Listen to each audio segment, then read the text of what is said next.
Penyidik Reskrimun Polda Metro Jaya akan ekspos kasus Mirna ke Kejaksaan hari Selasa yang akan datang. Hal ini dilakukan untuk memastikan berkas dan alat bukti lengkap untuk disidangkan.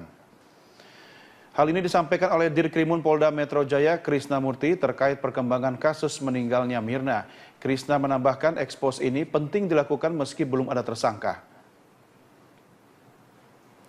Penyidik telah memeriksa sejumlah saksi mulai dari Jessica dan Hani yang merupakan teman Mirna minum kopi saat kejadian, pihak Cafe Olivier hingga pihak keluarga.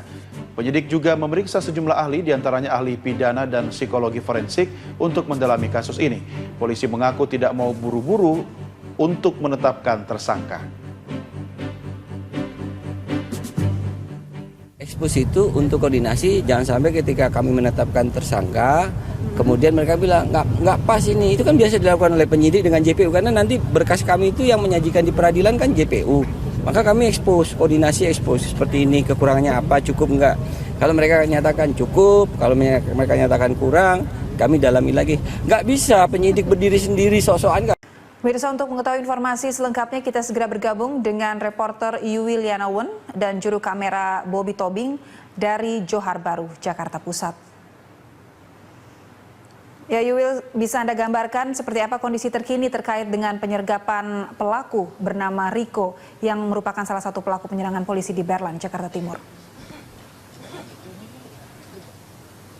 Iya, Dora dan juga pemirsa, selamat malam. Dari pantauan kami di kawasan Tanah Tinggi, Johar Baru, Jakarta Pusat, di mana tempat saya berdiri ini adalah di depan rumah dari mertua Riko, di mana tadi beberapa jam yang lalu sempat terjadi baku tembak antara petugas dengan Riko yang berusaha untuk mengeluarkan Riko dari rumah agar Riko menyerahkan diri. Dan Riko ini adalah salah satu tersangka yang memang menjadi daftar pencarian orang dari petugas kepolisian yang akhirnya tewas dalam baku tembak tadi, dan juga untuk jenazah sendiri juga sudah dibawa ke Rumah Sakit Keramat Jati. Dan saat ini kondisi dari tempat ini memang pihak keluarga memang berusaha untuk bisa masuk ke rumah untuk mengambil barang-barang yang bisa mereka gunakan.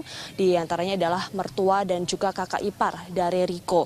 Dan kemudian juga tadi pada saat baku tembak, Dora, memang terjadi sekitar 1 jaman, dan bukan hanya baku tembak namun juga ada pelemparan gas air mata, dan kemudian juga tadi warga juga dihimbau untuk menjaga jarak untuk radius 150 meter, dan memang sebelumnya memang sudah ada peringatan untuk Riko menyerahkan diri, namun hal itu tidak kunjung dilakukannya dan akhirnya Riko tertembak. Dan juga tadi pada keterangan yang disampaikan oleh Kombes Pol Eko Danianto, Direktur Narkoba dari Polda Metro Jaya, menyatakan bahwa memang ada tadi senjata yang diamankan petugas, yakni tercatat adalah milik dari Ibtu Haryadi Prabowo yang juga tewas dalam pembacokan di kawasan Berlan pada pekan lalu. Dora. Yuwil, selain Riko yang sudah tertembak oleh pihak kepolisian, apakah Anda memiliki informasi terkait dengan penangkapan pelaku lainnya? Iya, Dora, tercatat ada 12 pelaku yang dicatat oleh petugas dalam kasus pengeroyokan di kawasan Berlan beberapa pekan lalu. Dan 12 diantaranya adalah termasuk Riko dan juga Adi Badak. Dan untuk 10 orang lainnya memang masih dalam pencarian petugas dari malam hari ini dan sampai seterusnya, sampai memang petugas benar-benar melumpuhkan dari 10 orang tersebut. Dan di mana Riko ini juga tercatat, Dora, dalam jaringan narkoba dengan Mami Yola di kawasan Berlan tersebut. Dan memang dari pengeroyokan di kawasan Berlan di Slamet Riyadi 4 ini, Inspektur 1 Haryadi Prabowo juga yang tadinya memang memimpin penyergapan mengalami luka bacok. Dan tentunya ke depannya ini memang tidak bisa di stop dalam pencarian, namun petugas masih terus melakukan penyergapan dan juga pencarian terhadap 10 orang lainnya, dan di mana dari Adi Badak sendiri juga masih dalam proses pencarian, dan 10 orang lainnya masih dalam proses pencarian petugas untuk benar-benar mengungkap kasus ini. Dora. Ya baik, terima kasih Yuwil atas laporan Anda. Pemirsa, demikian laporan langsung reporter Yuwil Yanawan dan juru kamera Bobby Tobing langsung dari Johar Baru, Jakarta Pusat. Petugas Polda Metro Jaya menangkap pembantu rumah tangga Jessica berinisial SR. SR yang diduga menjadi saksi kunci meninggalnya Mirna Salihin ditahan untuk kepentingan penyelidikan. Direktur Kriminal Umum Polda Metro Jaya, Kombes Polisi Krisna Murti mengatakan polisi menahan SR untuk kepentingan penyelidikan dan memudahkan kehadirannya pada persidangan nanti.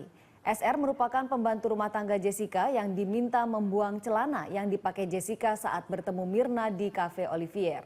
Menurut pengacara Jessica, celana dibuang karena robek atau sudah tidak layak pakai. Polisi mencurigai Jessica menyembunyikan sesuatu dengan dibuangnya barang bukti tersebut.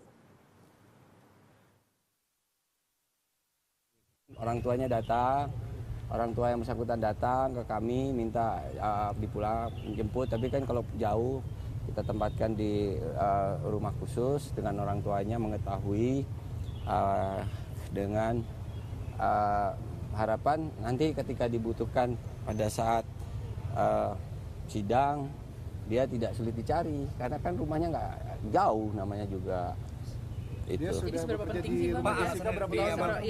Orang tuanya yang pengen dia keluar bukan kami. Seberapa penting sih Orang tuanya alasannya biar dia nggak jauh-jauh aja, nanti sulit nyarinya kalau dibutuhkan kalau dia pulang ke kampung. Ya, Eka, Gubernur DKI Jakarta tadi mengatakan ia siap jika dipanggil sebagai saksi terkait dengan kasus korupsi UPS ataupun pengadaan UPS terkait dengan dana siluman APBDP tahun 2015. Ahok mengatakan akan siap jika dikonfrontir dengan Haji Lulung terkait dengan pernyataannya bahwa di DPRD lah yang mengusulkan dana siluman terkait dengan pengadaan UPS di sejumlah kota di DKI Jakarta. Dan berikut pernyataan Gubernur DKI Jakarta di Gedung Balai Kota.